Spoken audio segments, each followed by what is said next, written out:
With permission from Scholastic, I will be reading chapter 17 from the city of Ember. So, your goal for this chapter for a reading strategy is to look for the problems that the characters face in this chapter, write them down, and then write down their solution to it, or maybe even what you would do to solve it. Okay, so this chapter we're working on problem and solution. Chapter 17, Away. At 3:20, Dune took his pillowcase pack, left the school by the back door, and started up Pub Street. He went fast. The lights had gone out for a few minutes just before 3, and he was nervous about being outside. He planned to take the long way to the pipeworks, out at the very edge of the city, to avoid any guards that might still be looking for him. He was filled with dread about Lena. He wouldn't know what had happened to her until he got to the pipeworks, and she either showed up or didn't.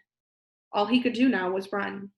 He raced down Knack Street. It was strange to be out in the city with the streets so utterly deserted. Without the people passing back and forth, the streets seemed wider and darker. Nothing moved but himself, his shadow, and his fleeting reflection in the shop windows he passed. In Silverton Square, he saw a kiosk where the poster with his and Lena's names on it had been pinned up. Everyone in the city must have seen these posters by now. He was famous, he thought wryly, but not in the way that he wanted. There would be no glorious moment at the gathering hall steps, after all. Instead of making his father proud, he would cause him dreadful worry. This thought made him so sad that his knees felt suddenly wobbly. How could he just vanish without a word? But it was too late now. He couldn't go back.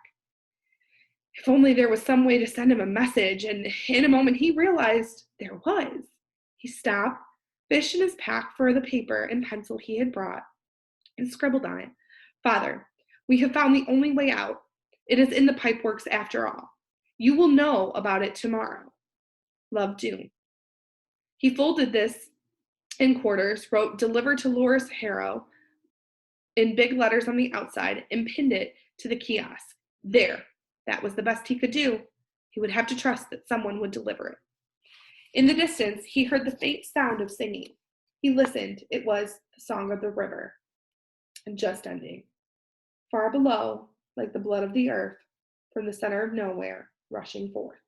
He sang under his breath. Like everyone in Ember, he knew the words of those 3 songs by heart.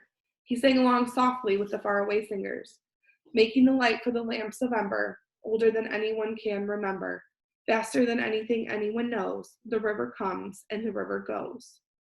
Up Rim Street now to River Road. He was halfway there. The singers were starting on Song of the Darkness. It was his favorite with its powerful deep harmonies. He was a little sorry to be missing it. He went up to Pot Street, side of empty River Road Square, where another poster hung crookedly on the kiosk, and he was heading toward North Street, when suddenly the lights flickered and went out. He jolted to a stop. Stand still and wait. That was his automatic response. In the distance, he heard a dip in the sound of the singing, some startled voices breaking the flow. But then the song rose again, defying the darkness. For a moment, all the thoughts vanished from Dune's mind. There was nothing but the fearless words of the song. Black is sleep and deep is dreaming, darkness like an endless night. Yet within the streets of Ember, bright and bravely shines our light. He sang, standing still in the blackness. When the song ended, he waited. The lights would surely come back soon. For a few minutes there was silence, and then far away, but piercingly clear, he heard a scream. More screams and shouts followed, the sounds of panic. He felt the panic himself, like a hand taking hold of him, making him want to leap up and fling himself against the dark. But suddenly, with a flash of joy, he remembered he didn't have to wait for the lights to come back on. He had what no citizen of Ember had ever had before, a way to see in the dark. He set his pack down, untied the knot at the top, and groped inside until he felt the candle. Down in the corner, he found the little pack of matches. He scraped a match against the pavement, and it flared up instantly. He held the flame to the string on the candle, and the string began to burn. He had a light. He had the only light in the entire city. The candle didn't cast its light very far, but it was enough to see the pavement in front of him. He went slowly along Pot Street, then turned left on North Street, and at the end of the street was the wall to the pipeworks office. When he got to the pipeworks entrance, no one was there. A little cloud of moss came to flutter around the flame of his candle, but otherwise nothing moved in Plumber Square. There was nothing to do but wait. Doom blew the candle out. He didn't want to use it all up in case the light stayed off for a long time. So he squatted down on the pavement, setting down his bundle and leaning against one of the big trash cans. He waited, listening to the distant sounds, and at last the lights blinked, blinked again, and came on. Lena was nowhere in sight. The guards had found her and taken her. But Doom preferred not to think about that yet. He would wait for a while. She would have been delayed by the blackout if she was on her way. He couldn't see the clock tower from here, but it was probably not quite 4 o'clock yet. What if she didn't come? The singing was over, the people were dispersing around the city, and the guards no doubt would soon resume their search for him. Doom clasped his arms together and pressed them hard against his stomach, trying to stop the queasy fluttering. If she didn't come, Doom had 2 choices. He could stay in the city and do what he could to save Lena, or he could go in the boat by himself and hope Lena could somehow free herself and tell the people of Ember about the way out. He didn't like either of these plans. He wanted to go down the river, and he wanted to go with Lena. Doom stood up and hoisted his sack again. He was too restless to keep sitting. He walked down to Gappery Street and looked in both directions. Not a single person was in sight. He walked to Plumber Street, thinking that perhaps Lena was coming by the way of the city's edge as he had to avoid being seen. But no one was there. He hadn't even seen anyone when he was passing Subling Street, and that's at the very end of the city. He had to decide what to do. He went and stood in the doorway of the pipeworks. Think, he said to himself, think. He was not sure he even could make the river journey by himself. How would he get the boat into the water? Could he lift it without help? On the one hand, how could he help Lena if she was in the hands of the mayor's guards? What could he possibly do that would not just get himself caught too? He felt sick. His hands were cold. He stepped out the doorway and scanned the square once again. Nothing moved but the moths around the lights. And then Gappery Street. And then down Gappery Street, Lena came running. She came slantwise across the square, and he dashed to meet her. She was hugging a bundle to her chest. I've come, I'm here. I almost didn't make it, she said, breathing so hard she could barely talk. And look, she folded back the blanket of her bundle. Doom saw a curl of brown hair and 2 frightened eyes. I brought Poppy. Doom was so glad to see Lena that he didn't mind at all that Poppy was coming with them, making a risky journey even riskier. Relief and excitement flooded through him. They were going. They were going. Okay, he said, come on.